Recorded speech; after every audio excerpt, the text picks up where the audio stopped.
Good morning জানাতে সবাইকে নিয়ে চলে এসেছি 24শে ফেব্রুয়ারি অর্থাৎ আজকের দিনে টপ 8 কারেন্ট অ্যাফেয়ার্স।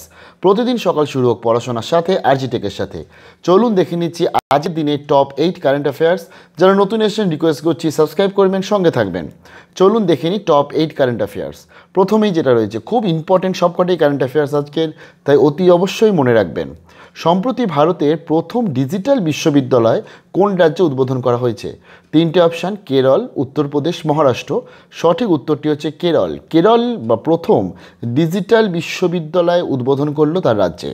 চলুন দেখে নিচ্ছি দ্বিতীয় আপডেটটা, এটাও খুব ইম্পর্টেন্ট। শীঘ্রই কোন কিংবদন্তি চলচ্চিত্র পরিচালকের নামাঙ্কিত একটি পুরস্কার চালু করবে যা দাদা সাহেব ফালকে পুরস্কারের সমতুল্য?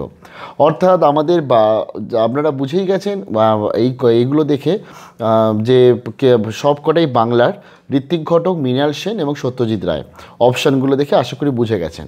তো কোশ্চেনটা হচ্ছে যে কোন পরিচালক যার নামে একটি পুরস্কার চালু করা হবে সেটা দাদা সাহেব ফালকে পুরস্কারের সমতুল্য হবে? তো তিনটে অপশান, সঠিক উত্তরটা হচ্ছে সত্যজিৎ রায়। তথ্য ও সম্প্রচার মন্ত্রী শ্রী প্রকাশ জাভেদকর জানিয়েছেন, শীঘ্রই কিংবদন্তি চলচ্চিত্র পরিচালক সত্যজিৎ রায়ের নামাঙ্কিত একটি পুরস্কার চালু করা হবে যা দাদা সাহেব ফালকে পুরস্কারের সমতুল্য। তো চলুন দেখে নিচ্ছি 3 নম্বরটা, এটাও খুব ইম্পর্টেন্ট আপডেট। ভারত এই বছর স্বাধীনতার কততম বছর পূর্ণ করছে? অর্থাৎ আমাদের ইন্ডিয়ান ইন্ডিপেন্ডেন্স ডে এটা কততম হতে চলেছে বা কততম বছর পূর্ণ হচ্ছে এই 15ই আগস্ট? 74তম, 75তম, 76তম? সঠিক উত্তরটি হচ্ছে 75তম, অর্থাৎ 75তম এই বছর স্বাধীনতা বছর পূর্ণ করতে চলেছে ভারতবর্ষ। তো চলুন দেখে নিচ্ছি 4 নম্বর আপডেটটা।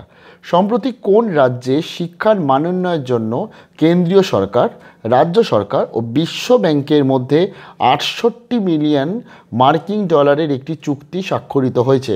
কোন রাজ্যে, যেখানে কেন্দ্রীয় সরকার রয়েছে, রাজ্য সরকার রয়েছে এবং তার সাথে বিশ্ব ব্যাংক, ওয়ার্ল্ড ব্যাংকের সাথে 68 মিলিয়ন মার্কিন ডলারের চুক্তি স্বাক্ষরিত হয়েছে? তিনটি অপশান, মিজোরাম, উত্তরপ্রদেশ, নাগাল্যান্ড। সঠিক উত্তরটা হচ্ছে নাগাল্যান্ড। নাগাল্যান্ড গভর্নমেন্টের সাথে, সেন্ট্রাল গভর্নমেন্টের সাথে এবং ওয়ার্ল্ড ব্যাংকের সাথে এই চুক্তি স্বাক্ষরিত হয়েছে শিক্ষার মানোন্নয়নের জন্য। তো চলুন দেখে নিচ্ছি 5 নম্বরটা, এবং আপনারা সবাই জানেনও নিশ্চয়ই যে নাগাল্যান্ড হচ্ছে আমাদের নর্থ ইস্টার্ন স্টেট এবং কেন্দ্রশাসিত অঞ্চল। তো চলুন দেখে নিই, রাজ্য ও কেন্দ্রশাসিত অঞ্চলগুলিতে মিশন ইন্দ্রধনুষ 3 প্রকল্পের কাজ কবে থেকে শুরু হয়েছে? মিশন ইন্দ্রধনুষের প্রকল্পের কাজ কবে থেকে শুরু হয়েছে রাজ্যে এবং কেন্দ্রশাসিত রাজ্যগুলোতেও?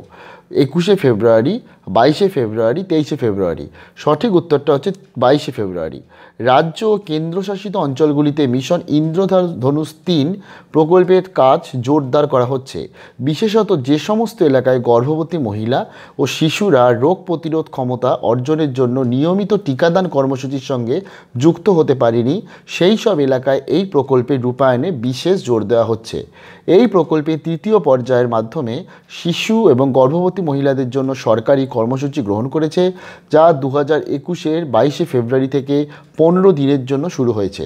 অর্থাৎ ইন্দ্রধনুষ 3 তাহলে কি? সেটা হচ্ছে গর্ভবতী মহিলা ও শিশুদের রোগ প্রতিরোধকরণের টিকাকরণের একটি কর্মসূচি, এবং কবে থেকে শুরু হয়েছে সেটা 22শে ফেব্রুয়ারি থেকে। কতদিন অবধি চলবে? 22শে ফেব্রুয়ারি থেকে 15ই মার্চ, মানে 15 দিন অবধি চলবে, অর্থাৎ 22শে ফেব্রুয়ারি থেকে মার্চ মাস অবধি চলছে। তো চলুন দেখে নিচ্ছি 6 নম্বর আপডেটটা। কোন দেশ 2020 সালে আবার ভারতের শীর্ষস্থানীয় বাণিজ্য অংশীদার হয়ে উঠেছে? অর্থাৎ ইন্ডিয়ার কোন দেশ সারা বিশ্বের মধ্যে ইন্ডিয়ার সাথে লার্জেস্ট ট্রেডিং নেশন হয়ে উঠেছে, অর্থাৎ সবথেকে বেশি বাণিজ্য করেছে কোন দেশ? আমেরিকা, স্পেন, চীন। সঠিক উত্তরটি হচ্ছে চীন। 2020 সালে আবারও কিন্তু চীনের সাথে সর্ববৃহৎ ধরতে গেলে বাণিজ্যিক অংশীদারিত্ব হয়েছে ইন্ডিয়ার, এবং তার জন্য তারা শীর্ষস্থানীয় হয়ে উঠেছে। তো এটা হচ্ছে চীন, তার ফলে সঠিক অ্যান্সার। তো চলুন দেখে নিই 7 নম্বরটা। বিশ্বে প্রথম দেশের নাম যে ব্যথানাশক কেটোপ্রোফেন নিষিদ্ধ করেছে, অর্থাৎ পেন কিলার কেটোপ্রোফেন নিষিদ্ধ করেছে কোন দেশ? তিনটে অপশান আছে, বাংলাদেশ, ভারত, তুরস্ক। কোন দেশ ব্যথানাশক অর্থাৎ পেন কিলার কেটোপ্রোফেন নিষিদ্ধ করে দিল? কোন দেশ? বাংলাদেশ, ভারত, তুরস্ক। সঠিক উত্তরটা হচ্ছে বাংলাদেশ। কেন করেছে একটু পড়ে নিই। বাংলাদেশ প্রথম দেশ হয়ে উঠেছে যে ব্যথানাশক কেটোপ্রোফেন নিষিদ্ধ করেছে।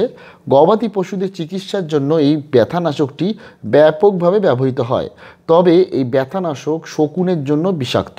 তো তার ফলে ওয়াইল্ড লাইফ কনজারভেন্সি যেখানে আমাদের সবসময় মাথায় থাকে, তো বাংলাদেশ তার জন্য কিন্তু এই যে কেটোপ্রোভেন ব্যথানাশক পেন কিলারকে কিন্তু আলটিমেটলি নিষিদ্ধ করে দিল, যেটা গবাদি পশুদের জন্য অনেক হেল্প হয়, তাদের পেন কিলারের জন্য হেল্প হয়, কিন্তু এই পেন কিলার শকুনদের জন্য বিষাক্ত।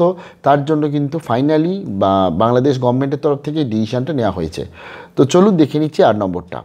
Defence research and development organisation অর্থাৎ DRDO সম্প্রতি কী নামের এয়ার মিসাইল লঞ্চ করলো? MLSRSAM, SLSRSAM, VLSRSAM। সঠিক উত্তরটা হচ্ছে VLSRSAM। এই নামে দুটি এয়ার মিসাইল লঞ্চ করলো, শর্ট মিসাইল লঞ্চ করলো DRDOর পক্ষ থেকে, এবং সেটা সাকসেসফুলি লঞ্চ হয়েছে। তো আজকে দেখিয়ে দিলাম টোটাল 8টা, সবকটাই খুব আপডেট, খুব ইম্পর্টেন্ট, অতি অবশ্যই মনে রাখবেন। আবার পরের দিন দেখা হচ্ছে, ততক্ষণের জন্য ভালো থাকুন, প্লিজ পড়াশোনা করতে থাকুন।